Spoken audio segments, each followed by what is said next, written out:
I'm Jacob, 32, a software developer from Boston who once treasured our family Christmases more than anything. When Mom called saying they needed to keep things low-key this year due to money troubles, I understood completely. I offered to help, but they insisted on canceling our traditions entirely.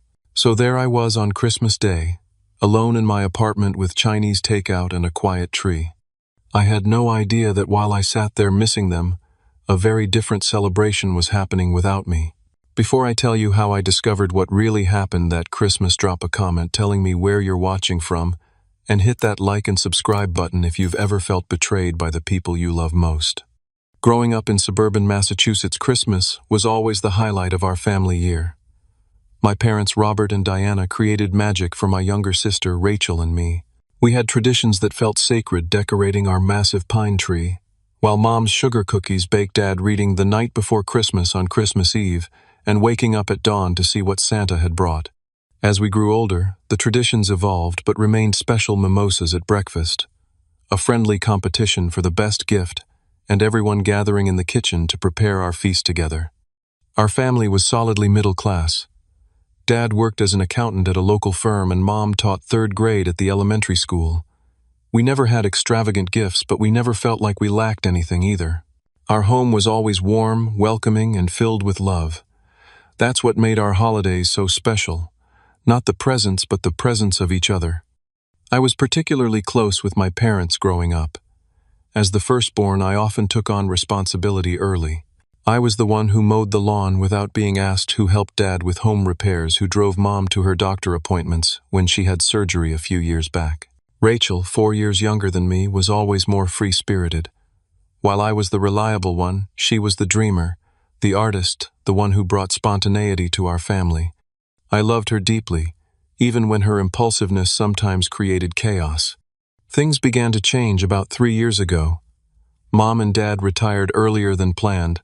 They claimed their retirement funds weren't performing as well as expected, and they needed to tighten their belts. I immediately offered to help, sending them a few $100s monthly to supplement their income. They accepted gratefully, and I was happy to give back after all they'd given me. Around the same time, Rachel's life took a different turn. She'd always been interested in fashion and lifestyle content, but suddenly her social media presence exploded. She gained thousands of followers posting about luxury fashion, exotic vacations, and high-end beauty products. 2 years ago, she married Mark, an investment banker whose income seemed to fuel her increasingly lavish lifestyle. Their wedding was extravagant, a destination ceremony in the Bahamas that cost more than I made in 6 months. Meanwhile, I continued my steady path. I'd recently been promoted to senior developer at my company, a solid achievement with a comfortable salary increase. But unlike Rachel, I maintained a modest lifestyle. I lived in a nice but simple one-bedroom apartment, drove a 6-year-old Honda, and saved aggressively for retirement. My parents had taught me financial responsibility, and I took those lessons to heart. Throughout all these changes, I remained dedicated to our family. I never missed a birthday, always showed up for Sunday dinners when I could, and called my parents at least twice a week. When Dad mentioned their roof needed repairs last spring, I immediately sent $3,000 to help. When Mom's arthritis worsened, I researched specialists and drove 3 hours each way to take her to appointments. Family came first always. As this Christmas approached, I was especially excited. The previous year had been difficult for everyone, with the pandemic restrictions still affecting gatherings. This year would be different. We could finally be together properly again. I'd spent weeks choosing thoughtful gifts. A leather wallet I knew Dad had been eyeing, a silk scarf in Mom's favorite shade of blue, and a high-end camera lens for Rachel's growing social media business. I'd even taken time off work a full week to spend with family, something I rarely did. The call from Mom came on December 1st. Her voice sounded strange, hesitant. "Jacob, honey, Dad and I have been talking. We think we should keep Christmas low-key this year. Money's been tight with the property taxes going up." "Mom, I can help with that," I immediately offered. "Or I could host at my place. It's smaller, but we'd make it work." No, she said quickly. "We just think it would be better to skip the big celebration this year. Maybe just exchange cards." Dad called the next day, reinforcing the message. "Son, we're just not in a position to do gifts and a big dinner this year. The retirement fund took a hit, and we're watching every penny." Let's just have a quiet holiday separately and get together in the new year when things settle down. Something felt off about these conversations, but I respected their decision. If they were struggling financially, the last thing I wanted was to add pressure. So I agreed, though disappointment settled heavily in my chest. It would be my first Christmas without family, but I told myself it was just 1 year. I canceled my time off request, figuring I could use the holiday pay, and tried to adjust my expectations. In the weeks leading up to Christmas, I noticed Rachel posting more extravagantly than ever on Instagram. Pictures of her and Mark choosing an enormous tree for their new house, shopping bags from luxury stores, elaborate decorations. When I texted her about Mom and Dad's decision, her response was brief. "Yeah, they mentioned that. Bummer. Mark and I are probably just doing something small too." I tried not to feel the sting of jealousy seeing her lavish preparations while our parents claimed financial hardship. Perhaps she was insensitive to their situation. Or maybe Mark's income insulated her from understanding the reality of retirement on a fixed income. Either way, I decided to focus on making the best of my solo Christmas, never suspecting what was really happening behind the scenes. Christmas morning arrived with a stillness that felt wrong. For as long as I could remember, this day had been filled with excitement, laughter, and family chaos. Instead, I woke up alone in my quiet apartment. The only sound, the distant hum of the refrigerator, and occasional car passing on the street below. I reached for my phone and sent the obligatory holiday texts. "Merry Christmas, Mom and Dad, love you both. Merry Christmas, Rachel. Hope you and Mark have a great day." Mom responded almost immediately. "Merry Christmas, sweetheart. Love you too." Dad followed shortly after, "Merry Christmas, son. We'll call you later." Rachel's reply came hours later, a simple Merry Xmas with a tree emoji. Around noon, my parents finally video called. They sat close together on their living room sofa, the familiar backdrop of their home visible, but something seemed off. No decorations, no tree, nothing that indicated Christmas was happening there. "Merry Christmas," I said, forcing cheerfulness into my voice.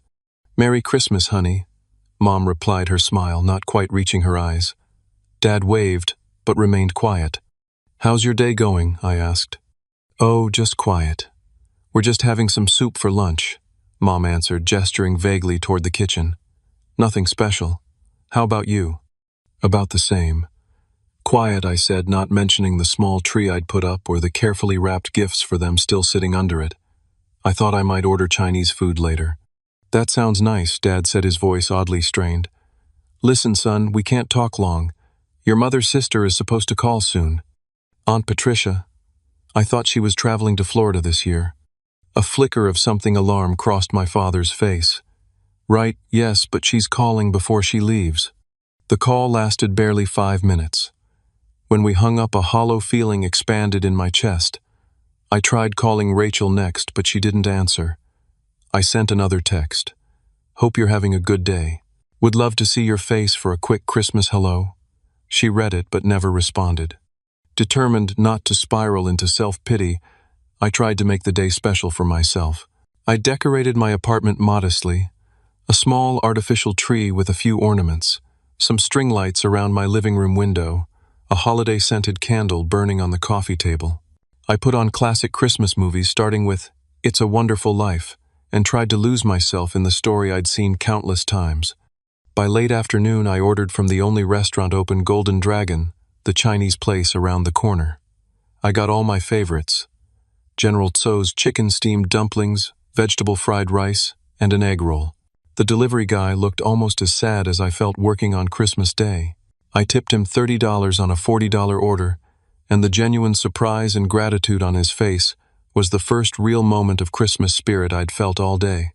I ate directly from the containers while watching Die Hard, trying to convince myself this was a perfectly acceptable way to spend Christmas. But between bites of food that tasted less satisfying than I'd hoped, memories kept intruding: Dad carving the turkey while wearing a ridiculous Santa hat, Mom's cranberry sauce that nobody actually liked but was tradition. Nonetheless, Rachel and I bickering over the last dinner roll, only to split it exactly in half, as we always did. The gifts I'd already ordered for my family sat wrapped under my small tree, their cheerful paper and bows now seeming like artifacts from a different reality. I'd wrapped them weeks ago, before I knew our Christmas was canceled. Now they sat there as silent reminders of my expectations and disappointment. As evening settled in, I poured myself a generous glass of whiskey, the good stuff I'd been saving for a special occasion. What better time than a lonely Christmas to break out the 18-year-old Macallan? I settled back on the couch, third Christmas movie of the day, playing, barely registering the plot. The apartment grew darker as I didn't bother turning on lamps, the only illumination coming from the television screen and the twinkling lights of my sad little tree. By my third whiskey, a pleasant numbness had settled over me. I dozed off on the couch sometime after 9, the empty food containers still on the coffee table, movie credits rolling unwatched. My last conscious thought was that tomorrow would be better, just an ordinary day without the weight of holiday expectations.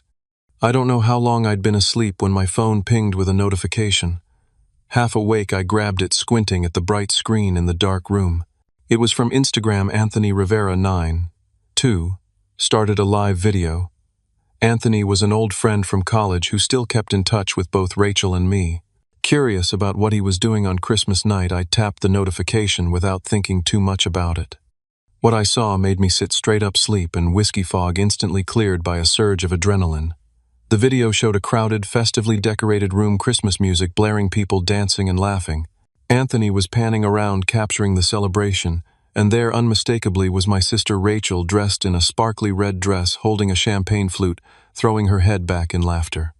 Before I could process what I was seeing, Anthony turned the camera again, and in the background, by a lavishly decorated Christmas tree that looked at least 10 feet tall, stood my parents. My supposedly financially struggling parents who were just having soup and keeping Christmas low-key. Dad was wearing a Christmas sweater I'd never seen before, and Mom was elegantly dressed in a new-looking outfit, nothing like the casual clothes they'd worn during our video call hours earlier.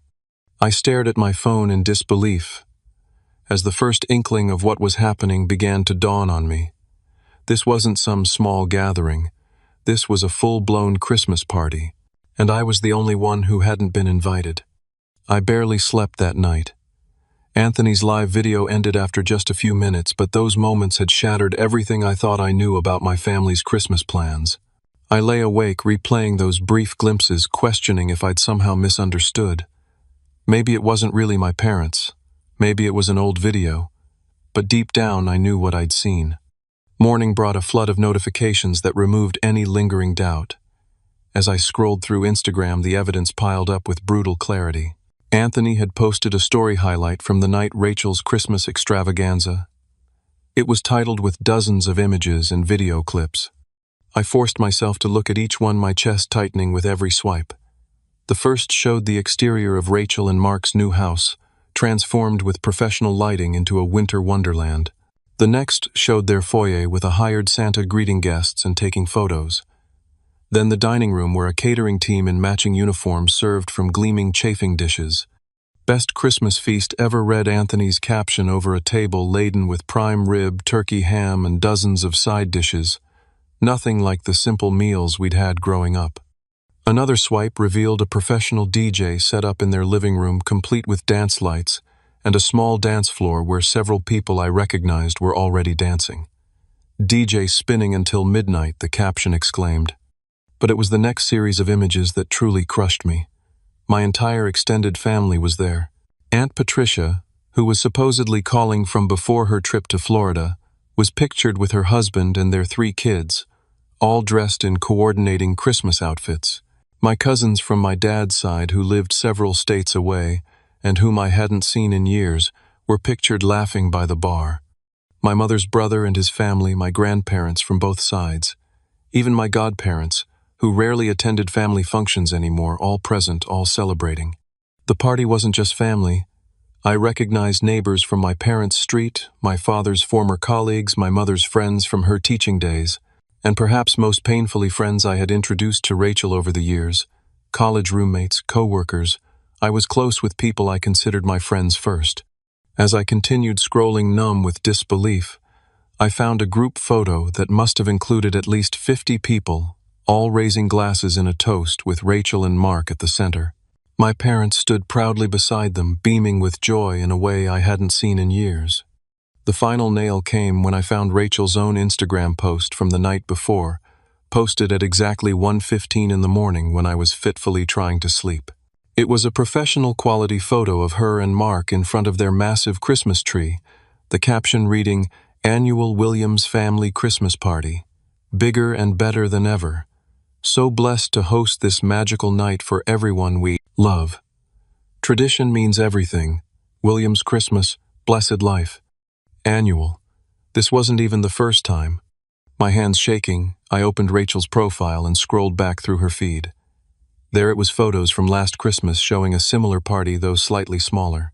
I hadn't seen these posts because I'd been muting Rachel's content occasionally when her lavish lifestyle posts made me feel inadequate. Now I unmuted everything and discovered a truth that made me physically ill. This had been happening for 3 years. 3 years of low-key Christmases for me, while my family celebrated without me. I sat on my couch, still surrounded by yesterday's takeout containers, and felt something break inside me. The betrayal was so complete, so carefully orchestrated that I couldn't even cry. All those conversations about financial struggles, all those times they claimed to be keeping things simple, lies designed to exclude me while maintaining the appearance of family unity. Anger surged through me, hot and unfamiliar. I grabbed my phone and called my mother, straight to voicemail. I tried my father, same result. I called Rachel repeatedly, each call disconnecting after several rings. Finally, I sent a text to our family group chat. "Interesting to see photos from the low-key Christmas you were all having. Thanks for including me in the family traditions. 50+ people catered food, and a DJ must be the new definition of financial struggles." I followed up with individual messages, each more hurt and angry than the last, to my parents. "After everything I've done to help you, this is how you treat me. Why? Just tell me why I'm the only one not worth including." To Rachel, I saw all the pictures. Everyone was there except me, your own brother. What did I do to deserve this? No responses came. I checked social media obsessively throughout the day, watching as more photos appeared from various guests. Each new post felt like another betrayal. My cousin Melissa posted a video of my mother dancing with my dad, captioned, "Aunt Diana and Uncle Robert still got the moves after 35 years. My childhood friend Jason posted a picture with my sister, "Annual Christmas party with my favorite Williams. Thanks for always including me, Rach."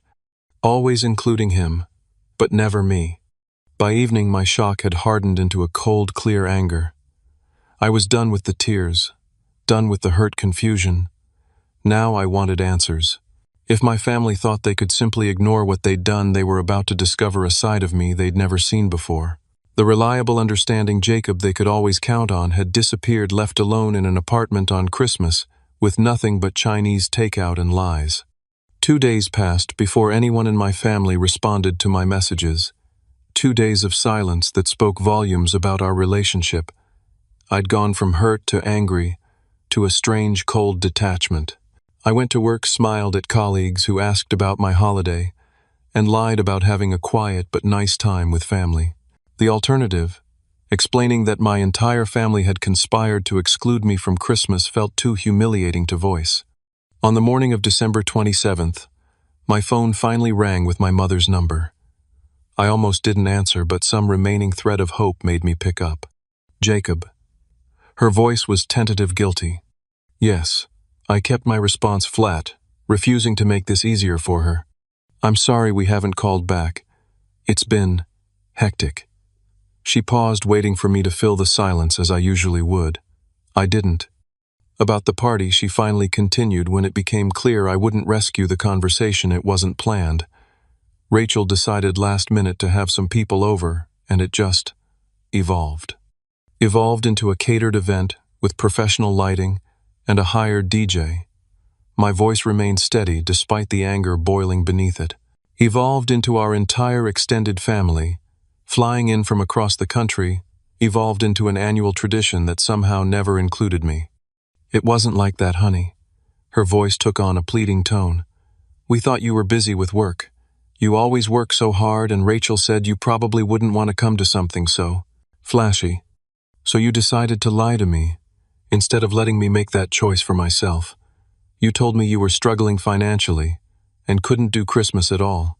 Well, we didn't pay for the party, Rachel and Mark hosted everything, and that makes it okay to lie to me, to exclude only me from a family gathering. Her silence was answer enough. Jacob, please try to understand. Rachel has a certain image to maintain for her social media. These parties are part of her brand. She was worried you might disapprove. That statement cut through my anger to reveal a deeper hurt. So I was excluded because I might disapprove, because I'm not fancy enough for Rachel's brand. No, that's not. She stopped. Can we discuss this in person? Your father and I would like to see you. We arranged to meet at their house the following day. Before hanging up, I asked one more question, Mom. How many years has this been happening? Her hesitation told me everything. 3, she finally admitted. But the first year was much smaller. After disconnecting, I found a text from Rachel waiting. Way to overreact. It was just a party. Not everything is about you. You're always so judgmental about my lifestyle, and I didn't need your negativity ruining my event. You chose your path, I chose mine. Don't be jealous because mine comes with perks you gave up to be responsible. Her words confirmed every suspicion I'd had about the real reason for my exclusion. I didn't respond, saving my thoughts for the in-person conversation to come. The next morning I drove to my parents' suburban home, the place where all those cherished Christmas memories had been created. It looked different now, tainted by what I'd learned. I sat in the driveway for several minutes, gathering my courage before walking to the door. They were waiting in the living room, perched anxiously on the edge of the sofa. The Christmas tree that wasn't happening this year stood in the corner, fully decorated. Jacob, my father began, we're sorry you're upset. Not sorry they lied.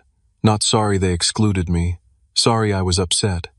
I'm not just upset, I said, remaining standing. I'm hurt beyond anything I've ever felt from you. I want to understand why my own family would go to such lengths to exclude me from Christmas while pretending there was no celebration at all. What followed was 30 minutes of uncomfortable explanations and weak justifications.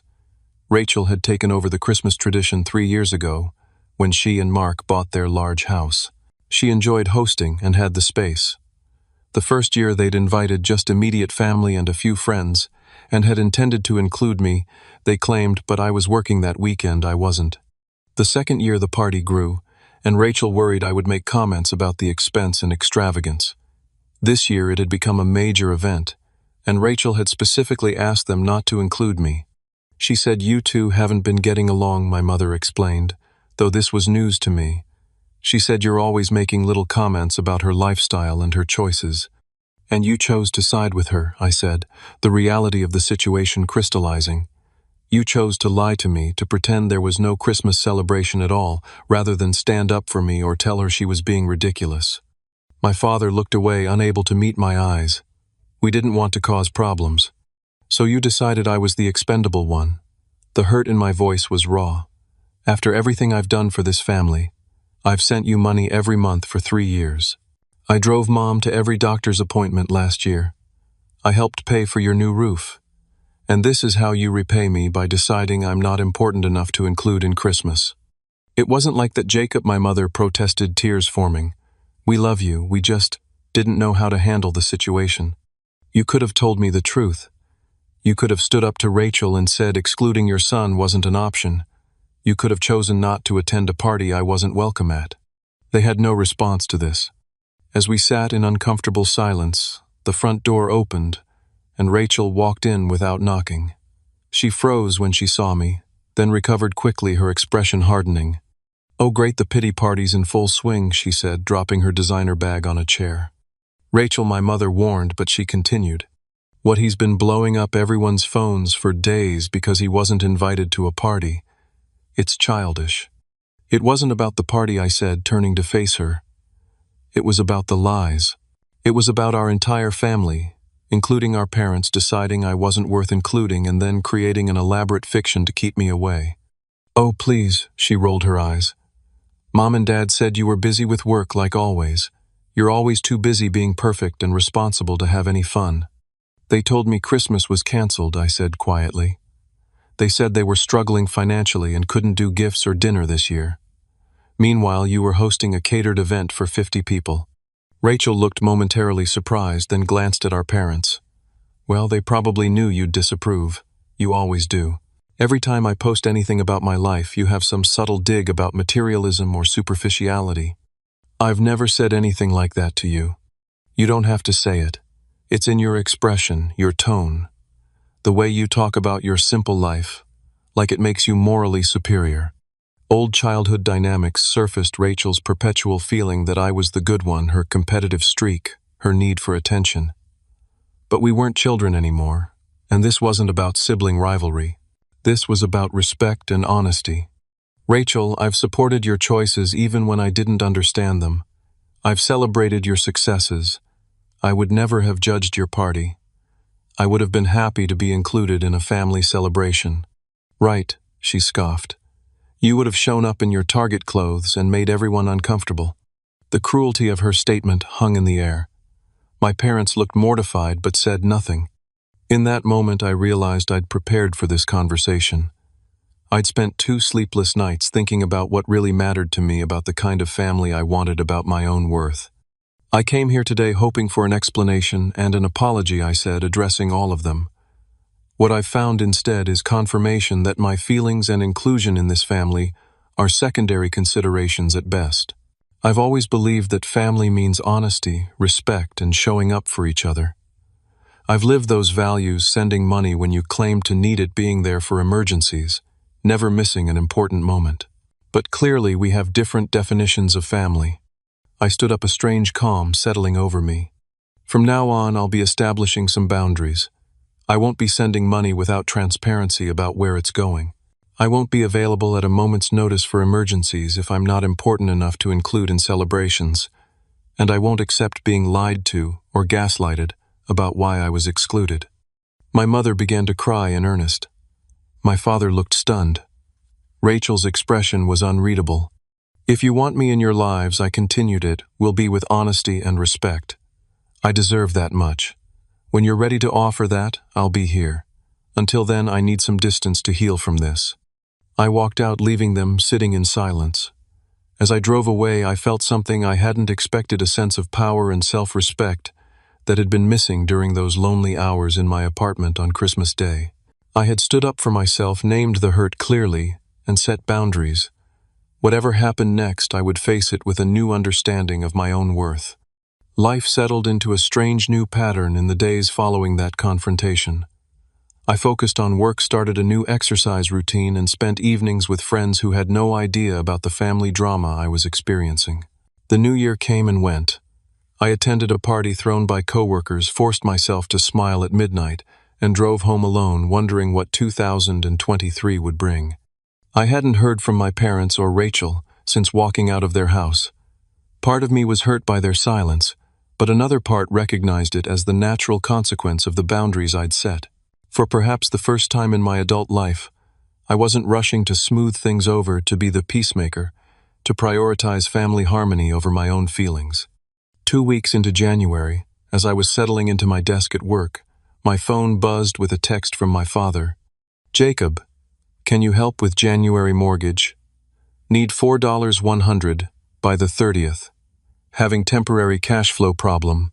Will explain when we talk. Love, Dad. I stared at the message in disbelief. After everything that had happened, the lies, the exclusion, the uncomfortable confrontation, the first contact was a request for money. Not an apology, not a thoughtful reflection on what had transpired, but a financial demand that exceeded any amount I'd ever sent them before. My initial reaction was anger, then confusion. My parents had owned their home for over 25 years. Their mortgage payment should have been modest, nowhere near $4,000. And they'd never mentioned mortgage troubles before. Their financial concerns had always been vague, centered around utilities, property taxes, or medical costs. I didn't respond immediately. Instead, I did something I'd never done before I started investigating my parents' financial situation. First, I reviewed my own bank statements, tallying exactly how much money I'd sent them over the past 3 years. The total shocked me, nearly $30,000, not including the $3,000 for the roof repair or the various other emergency expenses I'd covered. That evening, I dove deeper. I scrolled through my parents' social media accounts, something I rarely did because their posts were infrequent and usually just family photos. But as I looked more carefully, a pattern emerged. Despite claiming financial hardship, there were posts showing recent purchases. My father with a new set of golf clubs last summer. My mother at a spa weekend with her friends in November, both of them on a cruise just 6 months ago. Then I found something that made my stomach drop. A post from my mother in October, congratulating Rachel on her new car, a luxury SUV that easily cost $70,000, with the caption, "So proud we could help you get your dream car. You deserve it." They had helped Rachel buy a luxury vehicle while telling me they could barely afford their property taxes. I expanded my search to Rachel's more prolific social media presence. Between her carefully curated posts about fashion and lifestyle were hints of financial support from our parents. A "Thank you, Mom and Dad, for the amazing anniversary trip to Europe" post from September. A "couldn't have created my dream" home office without my amazing parents' update from last spring, complete with photos of high-end furniture and equipment. A pattern formed in my mind. My parents weren't struggling financially. They were funding Rachel's extravagant lifestyle while relying on my monthly contributions to maintain their own. And now they needed an unprecedented amount from me with no explanation beyond temporary cash flow problem. The next morning I called my father directly, bypassing the text message he'd sent.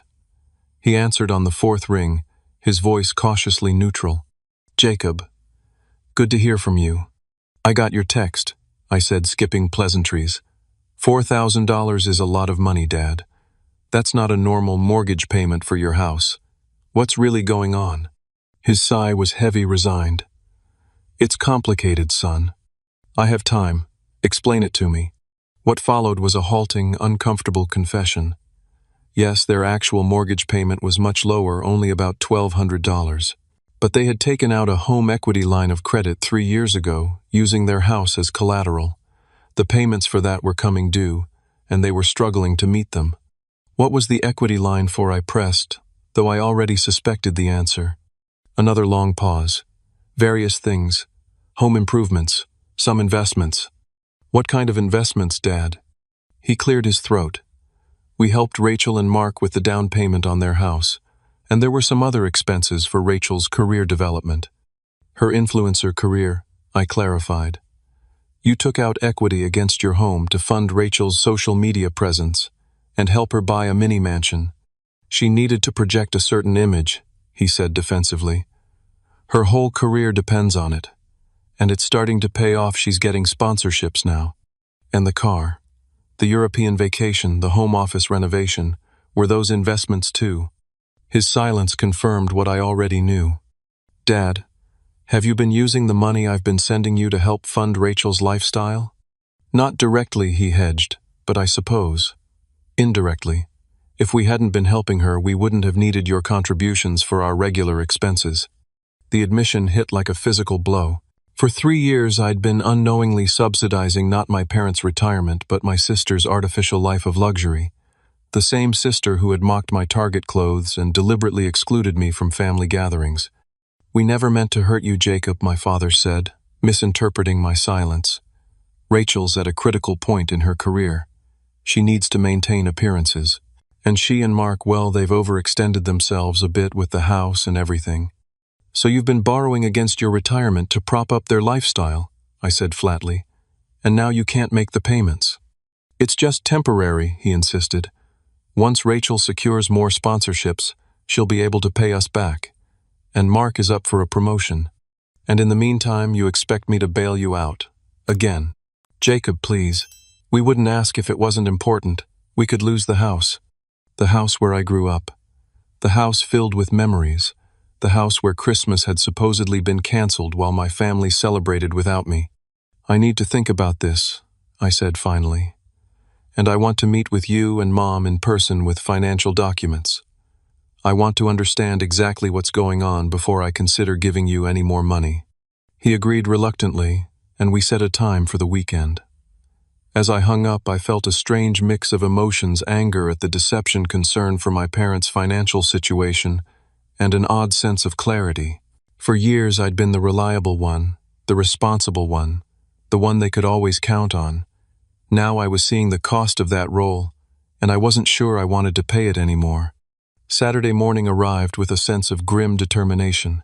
I'd spent the week preparing for this meeting, reviewing my finances, gathering evidence of my contributions to my parents, and most importantly, clarifying in my own mind what I was and wasn't willing to do going forward.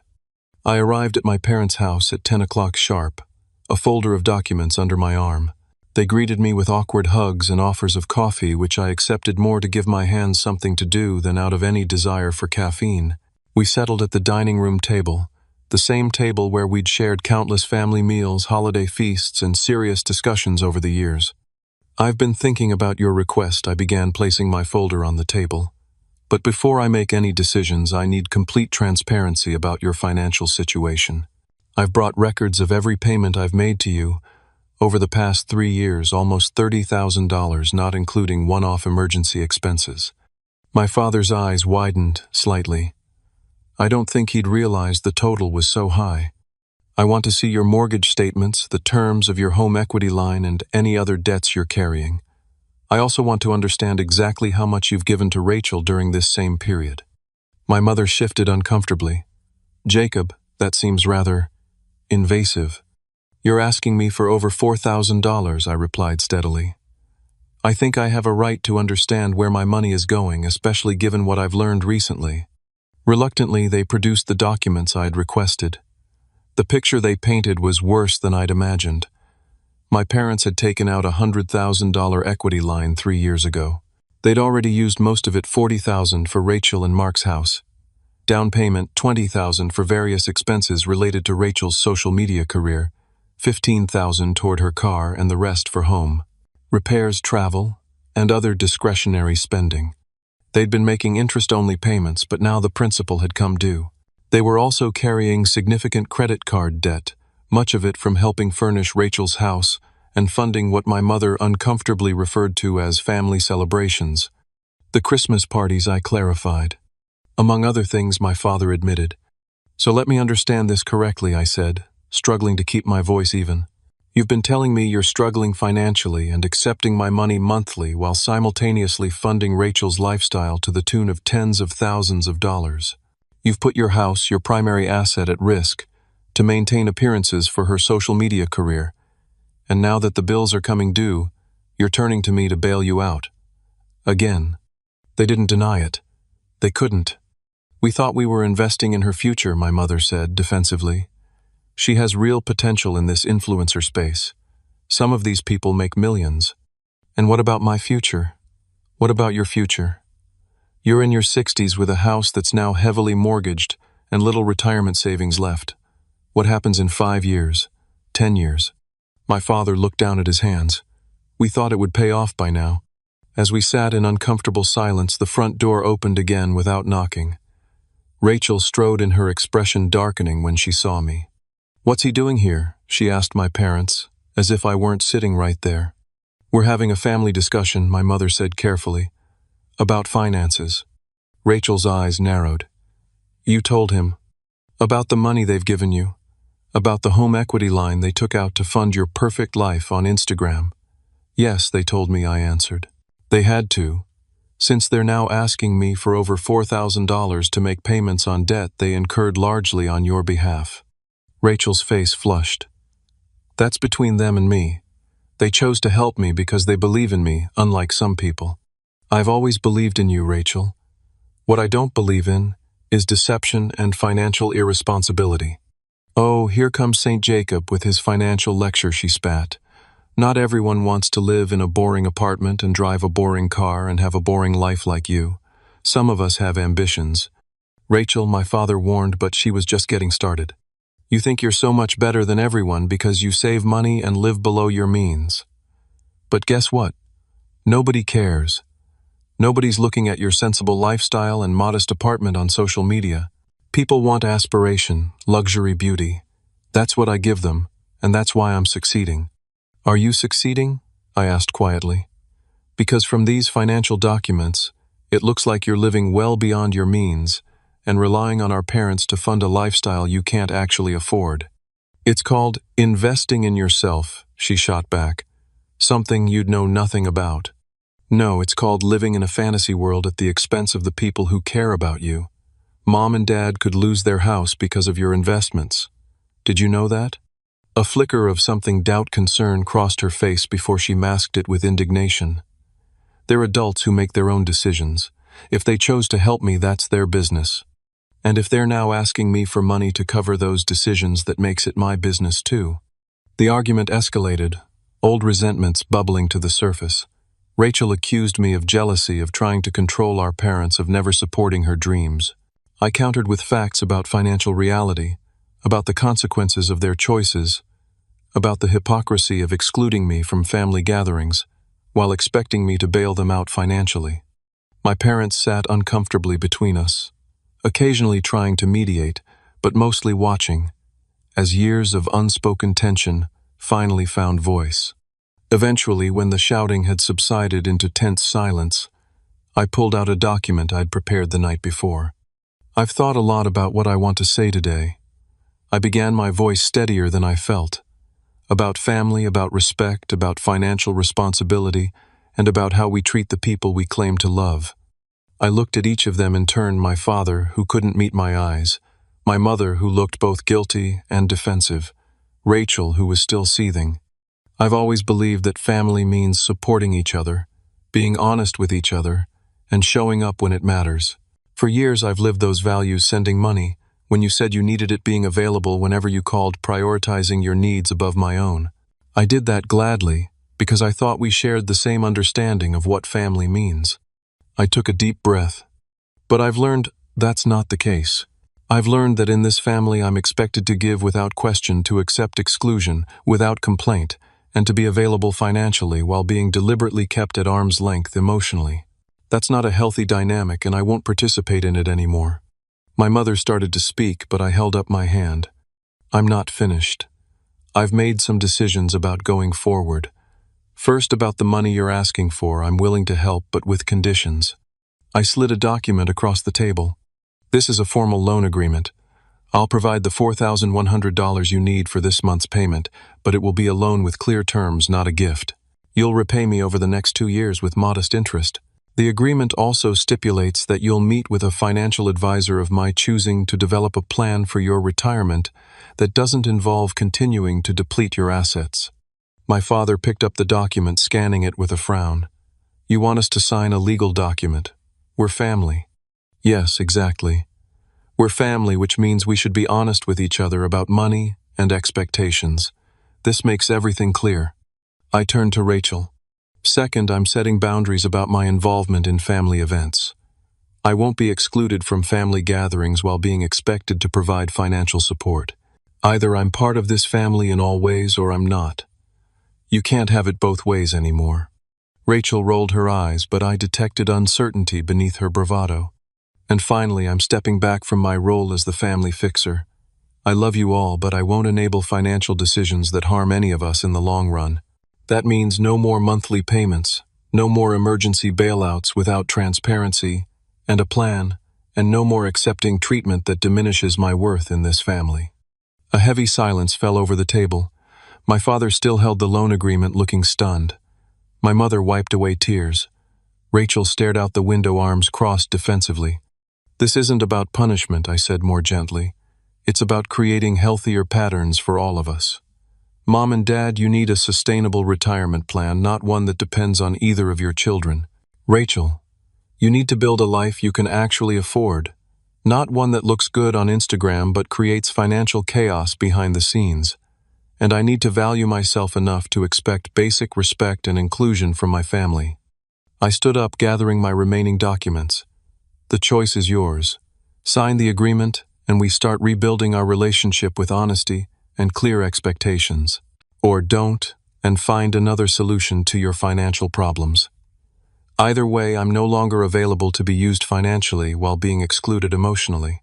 With that, I walked out, leaving the loan agreement on the table. As I drove away, I felt neither triumph nor sadness, but a profound sense of having finally stood up for my own worth.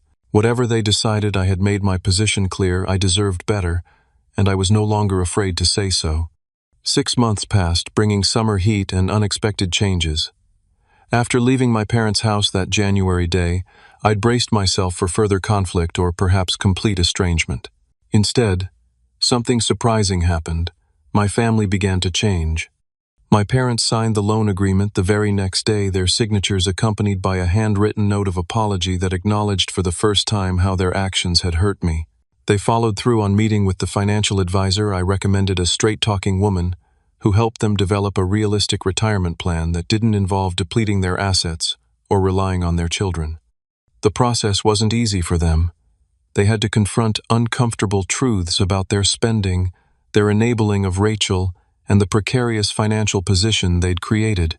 They sold their timeshare, cut up several credit cards, and began the slow work of rebuilding their savings. Each month, they repaid a portion of my loan on time and without complaint. Rachel's journey was more complicated. Initially, she reacted to my boundaries with anger and accusations, doubling down on her lavish social media presence while avoiding direct contact with me. But reality has a way of asserting itself. By March, she was facing her own financial reckoning as credit card bills mounted and her sponsorships failed to generate the income she'd anticipated. Mark's expected promotion fell through, creating additional pressure. In April, she reached out with a text that surprised me. "Can we talk not about money, just brother and sister?" Over coffee at a neutral location, I saw a side of Rachel I hadn't witnessed in years, vulnerability beneath the carefully curated exterior. She didn't apologize directly for excluding me from Christmas, but she admitted feeling competitive with me since childhood, always believing I was the good one, while she was the problem child. "I think I wanted to prove I could be successful in my own way," she confessed. "To show everyone I could create something impressive, even if it wasn't the kind of success you chose." "I never judged your choices," I told her honestly. "I just wanted honesty and respect." "I know that now," she said quietly. Our relationship remained fragile, but that conversation opened a door. Over the following months, Rachel began scaling back her social media presence, focusing on more authentic content rather than manufactured luxury. She and Mark downsized to a smaller house, a move she framed online as embracing minimalism, but privately acknowledged was financial necessity. As for me, these months brought profound personal growth. I established stronger boundaries, not just with family, but in all relationships. I began therapy to understand the patterns that had led me to accept exclusion, while continuing to give to value myself through what I could provide, rather than expecting fundamental respect. I built deeper connections with friends who valued me for myself, not what I could do for them. I dated more intentionally, no longer ignoring red flags of one-sided relationships. I even took a solo trip to the mountains, something I'd always wanted to do but had never prioritized above family obligations. Perhaps most significantly, I created new traditions. When June arrived, I hosted a summer solstice gathering at my apartment. Nothing elaborate, just good food and better conversation with people who genuinely wanted to be there. My parents attended somewhat awkwardly at first, but with genuine effort. Rachel came too, bringing a homemade dish instead of the catered offerings of the past. As the year's second half began, I found myself looking ahead to the holiday season with cautious optimism rather than dread. I'd decided to host a small Christmas gathering myself, intimate, meaningful, focused on connection rather than extravagance. I invited only those who had shown genuine remorse and effort toward healthier relationships. Some family members didn't make the cut, and for the first time I was okay with that boundary. Looking back on that painful Christmas alone with Takeout, I realized it had become a turning point rather than just a trauma. It forced me to confront painful truths about my family dynamics and my own complicity in them. It pushed me to value myself enough to demand basic respect. It taught me that sometimes walking away is necessary for genuine healing to begin. My parents learned difficult lessons too. They sought counseling to understand their enabling patterns with Rachel and their tendency to take me for granted. They began rebuilding their retirement savings, making peace with a simpler lifestyle that was actually sustainable.